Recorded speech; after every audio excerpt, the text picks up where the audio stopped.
आणि 10 वर्षाची असताना ज्या दिवशी माझा साखरपुडा झाला त्या दिवशी ज्याच्याबरोबर माझं लग्न ठरलं होतं तो व्यक्ती दुसऱ्या मुलीची छेड काढली म्हणून तो लॉकअपमध्ये होता. आणि 18व्या वर्षी मला मूल होत नाही म्हणून त्यांनी माझ्या नवऱ्याचं म्हणजे माझ्या घरात अशी कुजबूज चालू झाली की नवऱ्याचं माझ्या दुसरं लग्न करून द्यायचं का तर मला मूल होत नाही म्हणून. 1 वर्षामध्येच की माझ्या नवऱ्याला बाकी दुसऱ्या महिलांचा नाद लागला.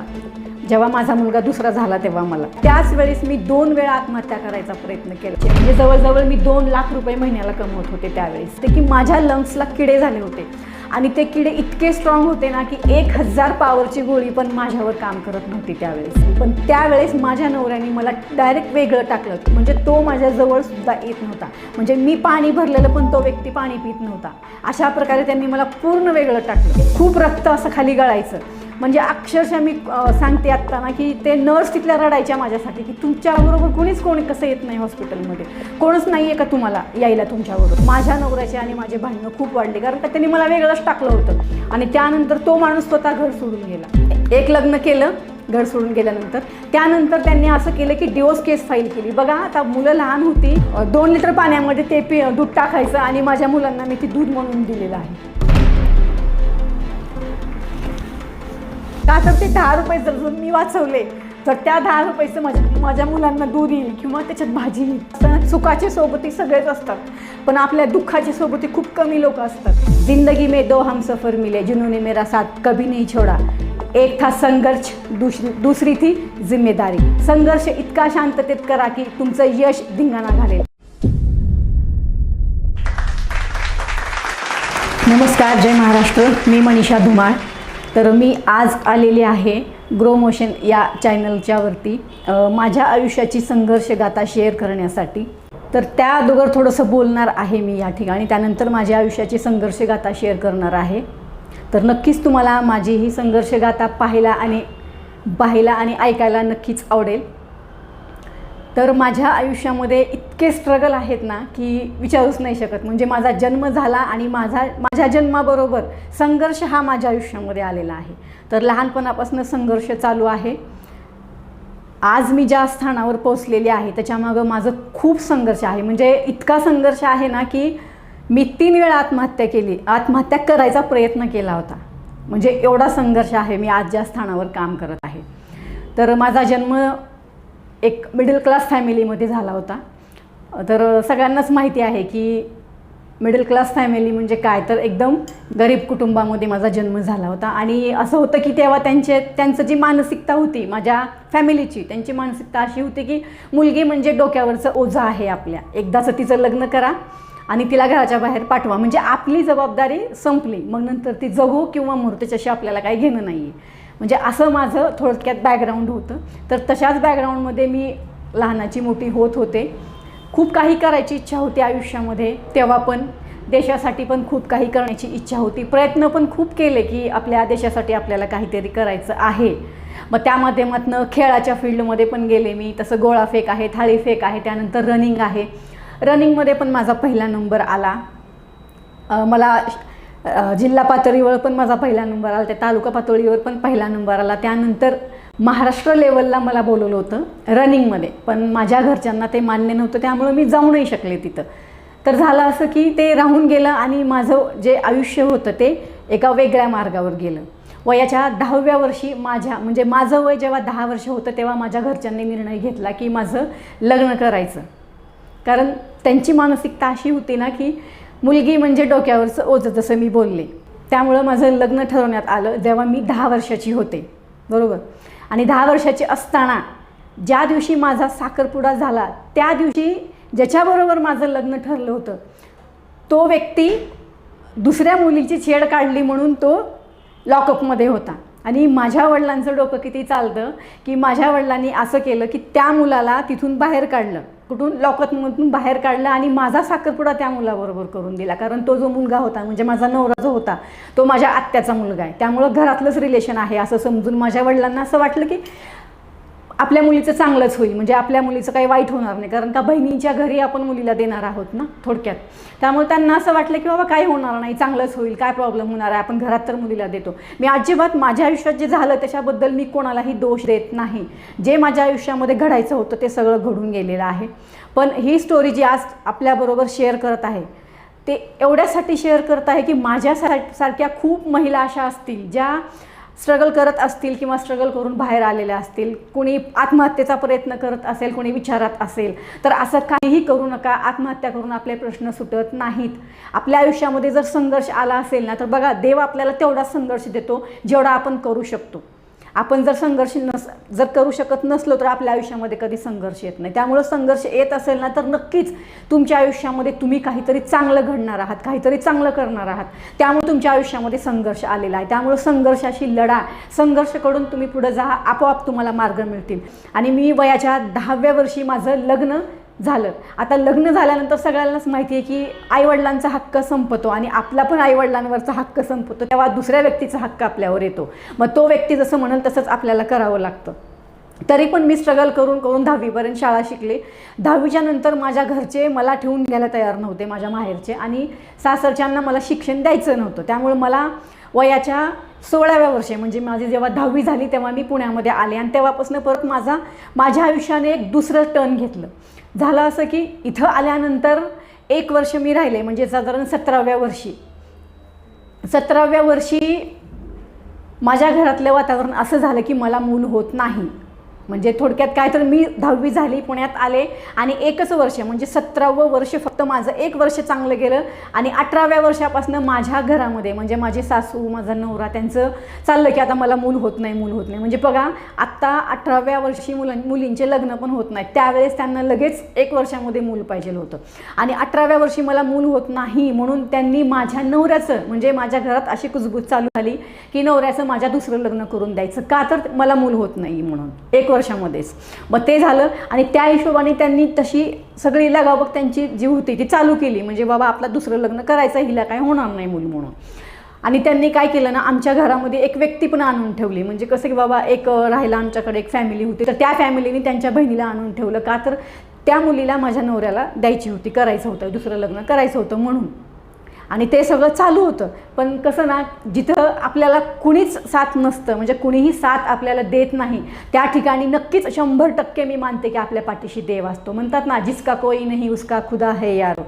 तशीच माझी काहीतरी एक संघर्ष गाथा आहे ही. माझ्याबरोबर कुणीही व्यक्ती जास्त नसतात, पण माझ्याबरोबर देव हा कायमस्वरूपी माझ्या पाठीशी आहे. आणि आजही देव माझ्या पाठीशी आहे, म्हणूनच मी तुमच्यासमोर या ठिकाणी उभी आहे.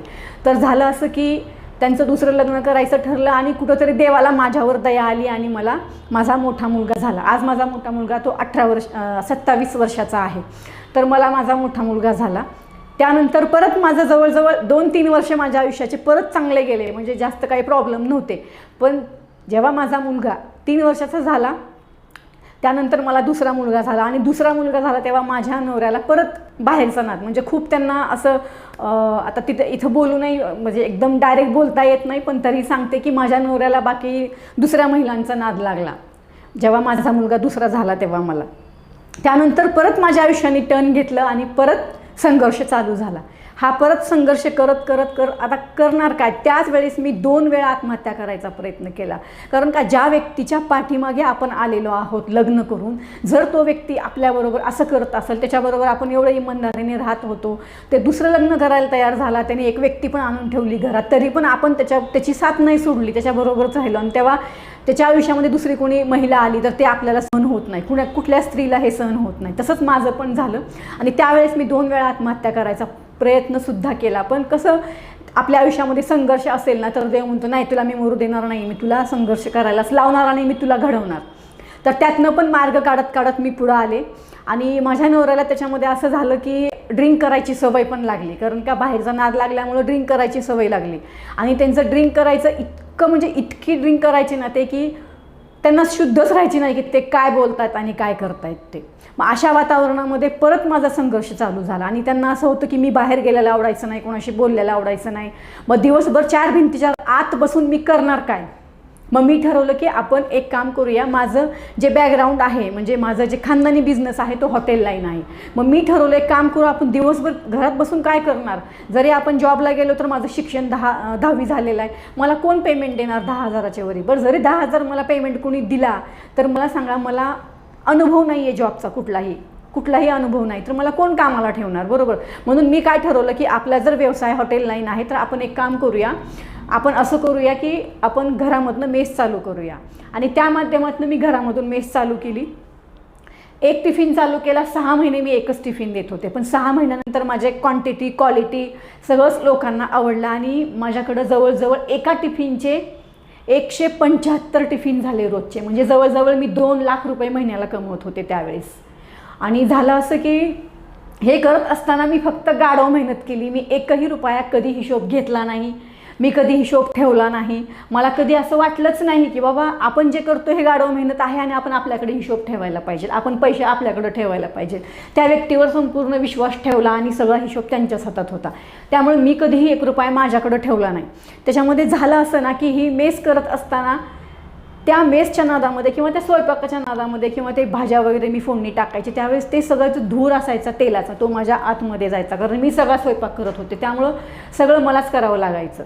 त्याच्यामध्ये एक्झर्शन असं झालं ना माझं की सकाळी कंटिन्यू 5 वाजता उठल्यानंतर रात्री 1 वाजेपर्यंत माझं कंटिन्यू काम चालू असायचं, कंटिन्यू. आणि त्यावेळेस झालं असं ना की मला समजलंच नाही की मला कुठला आजार होतोय, त्याचे लक्षणं वगैरे काही दिसत आहेत का मला, तसं काहीही जाणवलं नाही. मला डायरेक्ट ब्लडच्या ओमिटिंग झाल्या, म्हणजेच काय तर मला ब्लडच्या गाठी पडल्या आणि मला उलट्या झाल्या. त्यावेळेस मला असं वाटलं की बहुतेक आपल्याला कॅन्सर झालेला असेल, कारण सगळ्याला माहिती आहे की आपल्याला ब्लडचे जेव्हा ओमिटिंग होतात तेव्हा आपल्याला असं वाटतं रे कॅन्सर झाला का काय. मला पण तसंच वाटलं. पण जेव्हा मी टेस्ट केल्या सगळ्या हॉस्पिटलमध्ये जाऊन तेव्हा मला असं कळलं की मला TBचा आजार झालेला आहे, लंग्सचा आजार झाला आहे आणि माझ्या लंग्सला किडे झालेले आहेत. आपण जसं डॉक्टरांनी मला सांगितलं की जंतू झालेले आहेत, पण मी तुम्हाला सांगते की आता जंतू म्हणल्यानंतर समजत नाही म्हणून मी सांगते की माझ्या लंग्सला किडे झाले होते. आणि ते किडे इतके स्ट्रॉंग होते ना की 1000 पॉवरची गोळी पण माझ्यावर काम करत नव्हती त्यावेळेस. म्हणजे मी सकाळी एवढ्या टॅबलेट खायची, दुपारी एवढ्या खायची आणि संध्याकाळी एवढ्या खायची, तरी माझ्या आजारावर कधीही त्या एकाही टॅबलेटचा काही असर होत नव्हता. म्हणजे मी स्वतः चक्कर येऊन पडायची, पण त्याचा असर माझ्या त्या ज्या किडे झाले होते त्याच्यावर काहीही होत नव्हता, इतके स्ट्रॉंग ते झाले होते. आणि माझ्या लंग्सला 4 आणे एवढे होल पडले होते, म्हणजे आपले जे 4 आणे होते ना अगोदरचे ते तेवढे 4 आणे एवढे होल माझ्या लंग्सला पडले होते. मग त्याच्यामध्ये मला खूप विकनेस वगैरे चालू झाला आणि झालं असं की आता मेस बंद करण्याशिवाय माझ्याकडे काहीही पर्याय नव्हता, कारण का क्वालिटी क्वांटिटी मेंटेन करणं शक्यच नव्हतं त्यावेळेस.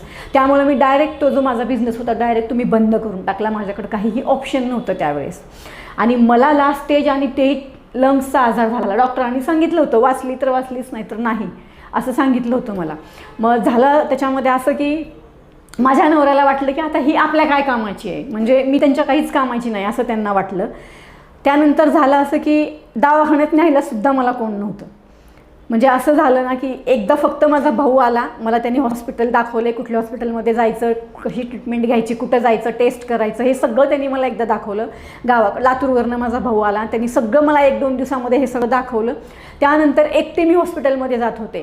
पण मी म्हणले ना मागाशी की ज्याच्या पाठीमागं कुणाचाही हात नसतो ना त्याच्या पाठीमागे नक्कीच देव असतो. तर मी थोडक्यात तेही सांगणार आहे थोडासा पार्ट इथं की आम्हा भगवान म्हणून एक आहेत, तर ते माझं सध्या सर्वस्व आहेत. मी त्यांना खूप मानते. म्हणजे माझ्या डोक्यावर, माझ्या पाठीवर आणि सगळीकडेच माझा त्यांचाच हात आहे आणि आज जे काही आहे मी फक्त त्यांच्यामुळंच आहे. जर ते नसते ना माझ्याबरोबर तर काहीच नसतं माझ्या आयुष्यामध्ये. तर झालं असं की ते माझ्या आयुष्यामध्ये होते आणि ते माझ्या आयुष्यात असल्यामुळं मला डॉक्टर पण चांगले मिळाले, कारण त्यांनी माझी ट्रीटमेंट घरीच व्यवस्थित घरी ट्रीटमेंट केली. त्यांनी मला गाईड केलं की मी कसं ट्रीटमेंट घ्यायला पाहिजे, मी काय करायला पाहिजे. जेव्हा मला लंग्सचा आजार झाला TBचा, माझ्या पाठीमागं कुणी नसताना सुद्धा मी घरातले सगळं काम करत होते, त्यानंतर स्वयंपाक करत होते, सगळे कामं करत होते मी घरातली. पण त्यावेळेस माझ्या नवऱ्याने मला डायरेक्ट वेगळं टाकलं. म्हणजे तो माझ्याजवळसुद्धा येत नव्हता.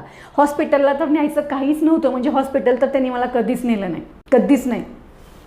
पण त्यावेळेस त्यांनी मला वेगळं टाकलं आणि वेगळं टाकल्यानंतर त्यांनी असं केलं की ते माझ्या हातचं पाणी पित नव्हते.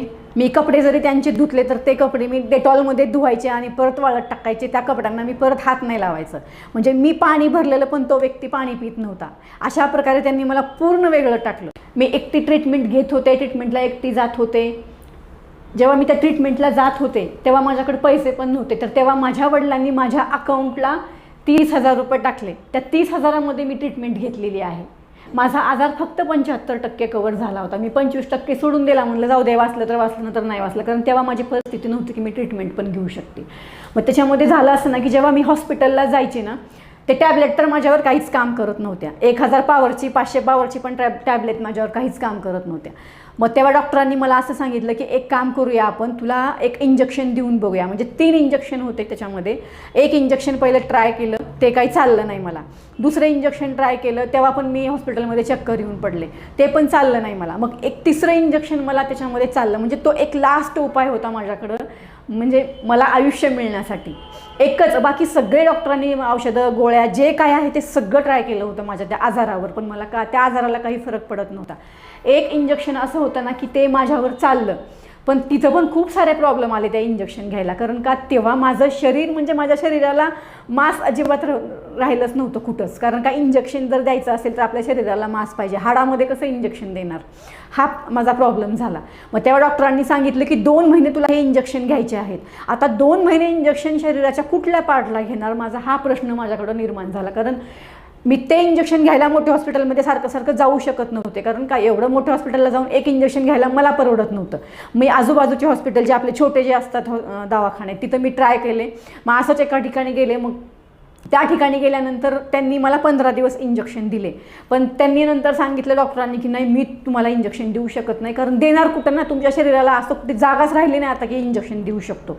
तुम्ही एक काम करा, डॉक्टरांना भेटा आणि त्यांच्याकडनं हे इंजेक्शन चेंज करून टॅबलेट वगैरे घ्या. पण मला माहिती होतं की माझ्याकडे त्यांच्याकडे कुठल्याही टॅबलेट नाही आहेत मला द्यायला. मी परत आमच्या सरांकडे गेले, सरांना सांगितलं, सर माझ्यावर कुठलेही इंजेक्शन आहेत, हे म्हणजे कुठलेही डॉक्टर मला हे इंजेक्शन देत नाही आहेत, आता काय करायचं. मग त्यांनी मला एका हॉस्पिटलमध्ये बोलवलं. मला म्हणले तू तिथं ये, मी बघतो काय करायचं ते. आणि सगळ्यांनाच माहिती आहे आपल्याला, जेव्हा आपल्याला सलाईन लावलं जातं तेव्हा आपल्या हाताला एक व्हील लावलं जातं ते सलाईन ते आतमध्ये जाण्यासाठी. तसं माझ्या हाताला लावलं त्यांनी, त्या हॉस्पिटलमध्ये मला बोलवलं आणि ते लावलं. आता ते लावल्यानंतर पण इंजेक्शन देणार कोण त्याच्यामध्ये, कारण का त्याला इंजेक्शन द्यायला पण कोणीतरी वेगळं माणूस पाहिजे ना. मला इंजेक्शन घेता येत नव्हतं त्याच्यामध्ये. मग व्हायचं असं ना की 8 दिवस ते मी इंजेक्शन घ्यायला जायचे, पण तिथंही प्रॉब्लेम यायला लागला. कारण 8 दिवस इंजेक्शन घेतल्यानंतर ते आऊट जायचं, जे व्हील आहे ना ते आऊट जायचं. ते आऊट गेल्यानंतर मला परत ते व्हील चेंज करायला जायचं हॉस्पिटलमध्ये. त्यावेळेस माझ्याबरोबर कुणीच नसायचं. मग ते व्हील जेव्हा डॉक्टर तिथले चेंज करायचे, त्या नर्स जेव्हा चेंज करायच्या ना, त्यावेळेस असं व्हायचं ना, ते नस असतात आपल्या हाताच्या, त्या नसमध्ये ते लावलेलं असतं, ती तिथून काढलं ना की ते खूप रक्त असं खाली गळायचं. म्हणजे अक्षरशः मी सांगते आत्ता ना की ते नर्स तिथल्या रडायच्या माझ्यासाठी की तुमच्याबरोबर कोणी कसं येत नाही हॉस्पिटलमध्ये, कोणच नाही आहे का तुम्हाला यायला तुमच्याबरोबर. मी तेव्हा त्यांना काहीच बोलायची नाही, कारण काय सांगणार ना, मी आहे म्हणून सांगू का नाही म्हणून सांगू, असं व्हायचं. आणि 8-10 दिवस, जवळजवळ 15 दिवस मी इंजेक्शन तसं घेतले. मग नंतर प्रॉब्लेम व्हायला लागला की ते इंजेक्शन द्यायला पण मला कोण डॉक्टर भेटायचे नाही. काय व्हायचं, शनिवारी डॉक्टर नाही, रविवारी सुट्टी असते आणि मला इंजेक्शन दिवसातनं 3 वेळा घ्यायची होती. आता 3 वेळा डॉक्टर कुठला शोधू इंजेक्शन द्यायला, आणि मला तर जमत नव्हतं. मग आता काय करायचं, परत मी डॉक्टरांकडे गेले. म्हणलं सर मला आता परत हा प्रॉब्लेम आलेला आहे. तेव्हा सरांनी मला अक्षरशः इंजेक्शन कसं घ्यायचं हे शिकवलं. त्या आजारामध्ये त्यांनी मला शिकवलं की हे व्हील आहे, हे लावलेलं आहे, हे कसं काढायचं, यातनं इंजेक्शन सिरिंज आतमध्ये कसं घालायचं, मी इंजेक्शन स्वतः कसं घ्यायचं, त्यांनी मला हे शिकवलं. आणि 1 महिना मी स्वतः माझ्या हाताने इंजेक्शन घेतले. नंतर म्हणजे 1 महिना मी असं इकडं तिकडं हे करून ट्राय केलं, आणि 1 महिना मी माझ्या हाताने स्वतः इंजेक्शन घेतलेले आहेत. आणि माझ्या इथपर्यंत ह्या हाताला व्हील्स लावलेले आहेत दोन्ही पण. तर अशा प्रकारे 1 वर्ष लागलं माझा आजार कव्हर व्हायला. पण तो आजार जसं कव्हर होत होता त्याच्यामध्ये माझ्या नवऱ्याचे आणि माझे भांडणं खूप वाढले, कारण का त्यांनी मला वेगळंच टाकलं होतं. त्याचं असं म्हणणं होतं की आता माझ्या कामाची काहीच नाही आहे ही, म्हणजे हिला ठेवून काय करू मी, म्हणून त्यांचा प्रयत्न होता की मला घराच्या बाहेर काढायचा. पण मी घराच्या बाहेर गेले नाही, कारण जाणार कुठं ना, आईवडिलांकडं मला स्थान नव्हतं, बाहेर कुठं जाणार मी, एकतर आजारामध्ये. त्या सगळ्यात महत्त्वाचं, माझी 3 मुलं होती त्यावेळेस लहान, त्या मुलांना टाकून मी कुठं जाणार, कारण मला माहिती होतं मी गेले तर लगेच हा माणूस दुसरं लग्न करून घेईल, पण माझ्या मुलांचं काय होणार, बरोबर. त्यामुळं मी घर सोडून गेले नाही, तिथंच राहिले मी. आणि त्यानंतर तो माणूस स्वतः घर सोडून गेला, आणि घर सोडून गेल्यानंतर त्यांनी एक लग्न केलं.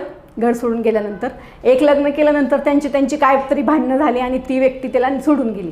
त्यानंतर त्यांनी असं केलं की डिवोर्स केस फाईल केली. बघा, आता मुलं लहान होती, माझी अशी परिस्थिती होती ना की माझ्याकडे 1 रुपया नव्हता. मी माझ्या मुलांना 2 वेळेस, 1 वेळेस तर 2 वेळेस तर सोडा, 1 वेळेस पण माझ्या मुलांना मी जेवायला देऊ शकत नव्हते.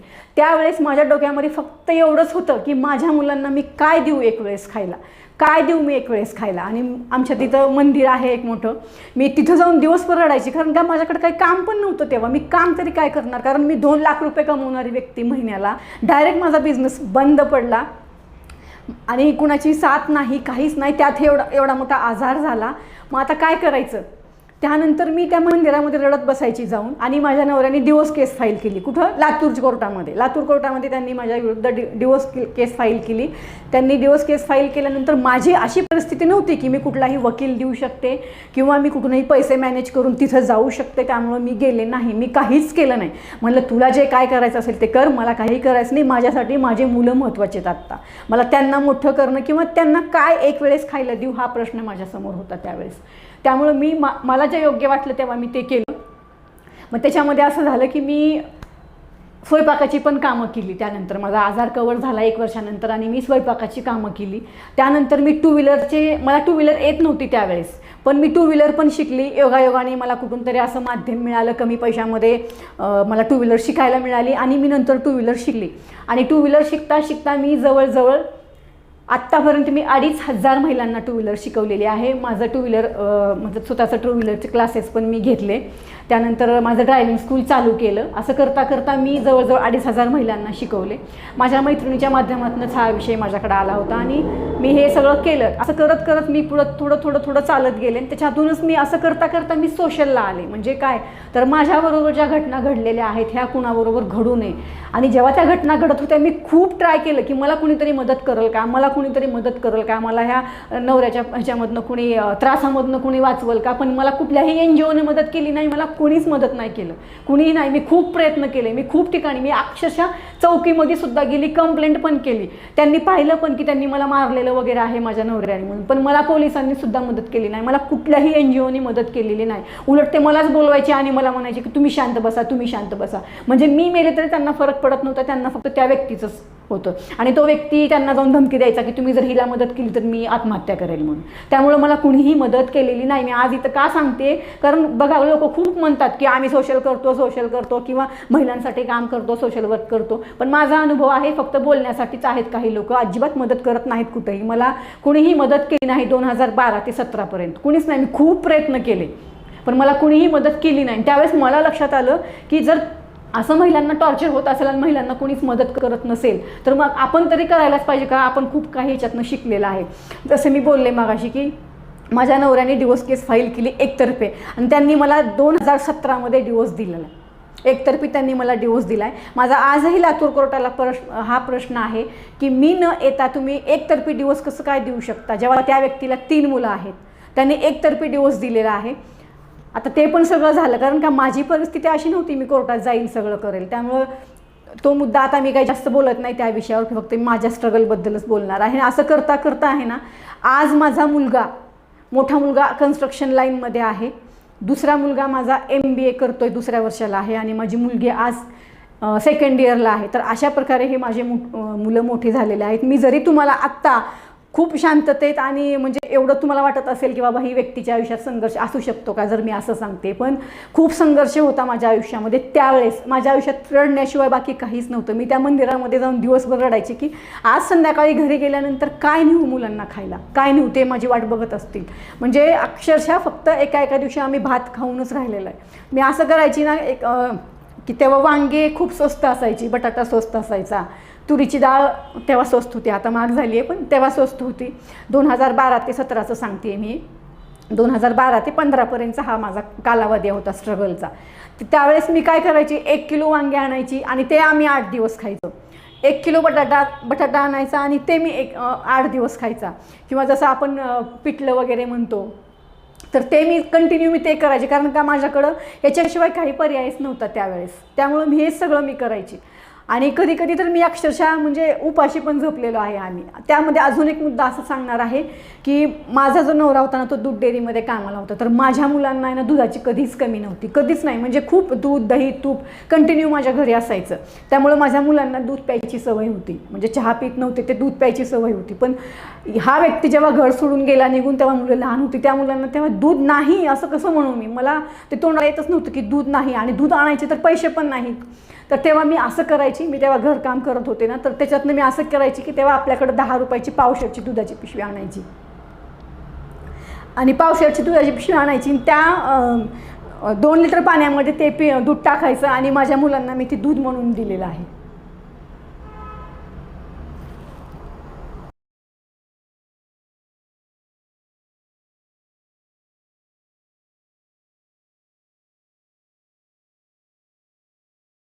तर असा हा संघर्ष केला मी जवळजवळ ज्या ठिकाणी मी काम करत होते ना, त्या ठिकाणी जायला मला 10 रुपये नसायचे माझ्याकडं.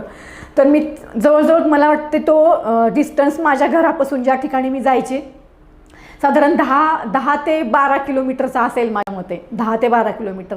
माझ्या घरून मी तिथपर्यंत चालत जायचे. का तर ते 10 रुपये जर मी वाचवले तर त्या 10 रुपयाचं माझ्या मुलांना दूध येईल किंवा त्याच्यात भाजी येईल, असा माझा विचार असायचा त्यावेळेस. त्यामुळे ते 10 रुपये वाचवण्यासाठी मी जवळजवळ 12 किलोमीटर कामावर माझ्या चालत जायचे. त्यावेळेस आहे ना, जेव्हा बघा, मी एक नेहमी म्हणते की जेव्हा आपल्या आयुष्यामध्ये ना सगळं चांगलं असतं ना, सुखाचे सोबती सगळेच असतात, पण आपल्या दुःखाची सोबती खूप कमी लोक असतात. माझ्या आयुष्यामध्ये तेव्हा खूप कमी लोक होती. फक्त 2 माझ्या मैत्रिणी अशा होत्या ना, त्यांनी मला खूप साथ दिलेली आहे. म्हणजे एवढी ना की आजही मला काही प्रॉब्लेम असेल, मला काही त्रास होत असेल, तर मी त्या लोकांना, त्या दोघींनाही अर्ध्या रात्री कॉल करू शकते, अर्ध्या रात्री, की मला त्रास होतोय म्हणून. आजही जसं त्या दोघीच व्यक्ती आहेत माझ्या दुःखाच्या पण आणि माझ्या सुखाच्या पण सोबती. पण माझ्या फॅमिलीमध्ये कुणीही माझ्या दुःखामध्ये सामील नव्हतं, कुणीही. अक्षरशः टीबीचा आजार झाला तर मला बघायला कोण आलं नव्हतं. फक्त माझ्या घरातली माझी बहीण आणि भाऊ, हे 2-4 लोक जी आली होती ना, ती तेवढीच. पण ते पण एकदाच, परत नाही. तर असं सगळं मी स्ट्रगल करत करत इथपर्यंत आलेली आहे. त्यानंतर मी जसं सांगितलं की माझी मुलं आता, म्हणजे मी विचार पण नाही करू शकत आज की मी माझ्या मुलांना एवढं मोठं केलं, आणि आज माझा मुलगा MBAला आहे. माझे 3ही मुलं आज स्वतःच्या पायावर उभे आहेत. त्यांना मी नसेल ना तरी त्यांना आता फरक पडत नाही, त्यांना मी एवढं स्ट्रॉंग केलेलं आहे माझ्या मुलांना. कारण का, ह्या संघर्षामधून माझ्या मुलांनी खूप काही शिकलेलं आहे, खूप काही शिकलेत माझी मुलं. आणि त्यांनाही माहिती आहे की आपण जेव्हा संघर्ष करतो ना, तेव्हा आपल्या आयुष्यात कोणच नसतं. पण मी जसं बोलले मागाशी की माझ्या आयुष्यामध्ये कुणीच नव्हतं, पण माझ्या आम्हा भगवान माझ्या आयुष्यामध्ये, आणि आज आयुष्य त्यांच्यासाठी दिलेलं आहे पूर्ण. म्हणजे मी आज जे माझं जे काम आहे ना, मी अध्यात्मात आहे, मी सोशल वर्क करते, मी महिलांसाठी काम करते. तर कुठेही महाराष्ट्रामध्ये महिलांना काहीही प्रॉब्लेम असू द्या, कधीही माझ्या चॅनलवर कमेंट करू शकता तुम्ही. माझ्या चॅनलचं नाव आहे मनीषा धुमाळ AB. तिथून माझं सगळं सोशल चालतं. मी त्या ठिकाणी बऱ्याचशा योजनांचे पण व्हिडिओ टाकलेले आहेत, काही मोटिवेशनल व्हिडिओ पण टाकलेले आहेत. तर चॅनल ओपन करायचा उद्देशच हा होता की मी सामान्य लोकांपर्यंत पोहोचू नाही शकत, मी ग्राउंड लेवलच्या महिलांपर्यंत नाही पोहोचू शकत, म्हणूनच चॅनल ओपन केला होता. त्या माध्यमातूनच माझं काम चालू आहे आज पण. आणि ह्याच माध्यमातून मी आत्तापर्यंत 2 डिवोर्स केस पण सॉल्व केलेले आहेत. कारण का, बघा, मी खूप प्रयत्न केला माझा संसार वाचवायचा, पण तो मी नाही करू शकले. कारण का, आता त्या व्यक्तीला जर इथं राहायचंच नव्हतं तर मी काय करू शकणार आहे. त्यांनी नंतर 3रं लग्न केलं आहे आत्ता. म्हणजे ते स्वतः डिवोर्स देऊन 2 लग्न करून बसले. तर असं सगळं झालेलं आहे. आणि जसं मी बोलले की सोशलमध्ये काम करते, एका मोठ्या पक्षामध्ये राजकारणात सुद्धा मी काम करत आहे सध्या. तर असं माझं सगळं काम चालू आहे. आणि महिलांसाठी सगळ्यात जास्त माझं काम चालू आहे. कुठेही महिलांना काहीही प्रॉब्लेम असेल तर मी नक्कीच त्या ठिकाणी पोहोचण्याचा, किंवा इथून तरी ज्या ठिकाणी मी असेल तिथून मार्गदर्शन करण्याचा नक्कीच प्रयत्न करते.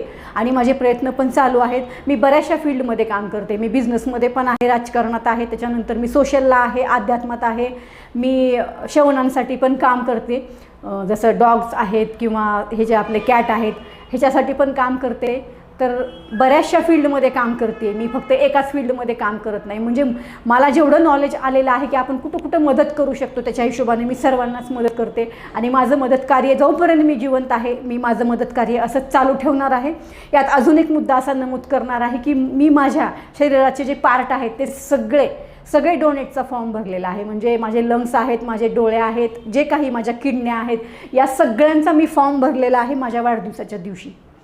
तर अशा प्रकारे मी टोटल सगळं समाजासाठी केलेलं आहे. तर मी या ठिकाणी आपणाससुद्धा विनंती करते सर्वांना, जनतेला, की बघा, खूप साऱ्या लोकांना जसं किडनी आहे किंवा लंग्स आहेत किंवा काहीही डोळे आहेत, ह्याची गरज असते कुणालाही. मी गेल्यानंतर त्या पार्टचा मला काय उपयोग होणार आहे? काहीही उपयोग नाही. ते असेही जळून जाणार आहेत ना, राखच होणार आहेत. त्यापेक्षा आपण जर असा विचार केला की बाबा मी माझ्या शरीराचे पार्ट आहेत ना ते डोनेट करतो. डोनेट म्हणजे काय? मी जिवंत असताना फक्त मला फॉर्म भरायचा आहे. तो मी जेव्हा जाईन तेव्हा ती गाडी येईल आणि माझे पार्ट सगळे काढून घेईल. हा असा विषय आहे. तर मी सुद्धा आता इथं जनतेला तेच सांगणार आहे की तुम्ही पण अशा प्रकारे एक समाजकार्य करू शकता आणि आपल्या शरीराच्या पार्टचा कुणीतरी आपल्या शरीराच्या पार्टवर कुणीतरी जिवंत राहील किंवा आपल्या डोळ्यांनी कुणीतरी डोळे बघेल. हे नक्कीच सगळ्यांनाच आवडेल. तर आपणही असं हा जो माझा उद्देश आहे तो कुठंतरी एक समाजकार्याचाच आहे. तर याच्यावर तुम्ही पण थोडासा विचार करावा. आणि ही माझी संघर्ष गाथा आहे. तर माझ्या पाठीवर मी स्वतःच थाप मारते की बाबा मी जे आहे आज ही मी स्वतःच्या वैयक्तिक बळावर आहे. आज मला कुणीही ह्याच्यात तू असं कर म्हणून धरून शिकवलेलं नाही. मी फक्त बघून शिकले. तर असं सगळं माझी आयुष्याची संघर्ष गाथा आहे. ह्याच्यापेक्षाही खूप स्ट्रगल आहे, पण मला कोणावरही आरोप प्रत्यारोप करायचे नाही आहेत म्हणून मी जास्त काही इथं बोललेली नाही. तसं तर मी जसं सांगितलं की जन्म झाला आणि संघर्ष माझ्या आयुष्यामध्ये आला. आजही मी संघर्ष करत आहे, पण आज वेगळ्या लेवलचा संघर्ष चालू आहे. तो इथं शेअर करणार नाही. तर ही माझ्या आयुष्याची संघर्ष गाथा होती. नक्कीच तुम्हाला पाहायला आणि ऐकायला आवडेल. तर जय हिंद, जय महाराष्ट्र. या ठिकाणी एवढंच सांगेन कि जिंदगी में दो हम सफ़र मिले, जिंदगी में दो हम सफ़र मिले, जिन्होंने मेरा साथ कभी नहीं छोड़ा. एक था संघर्ष, दूसरी थी जिम्मेदारी. आणि याच्यामध्ये दुसरं अजून एक सांगेल की संघर्ष इतका शांततेत करा, संघर्ष इतका शांततेत करा की तुमचं यश धिंगाणा घालेल. जय हिंद, जय महाराष्ट्र. नमस्कार. हा व्हिडिओ आपल्याला कसा वाटला ते आम्हाला कमेंट बॉक्समध्ये कळवा आणि आपल्या मित्रांबरोबर शेअर करायला विसरू नका.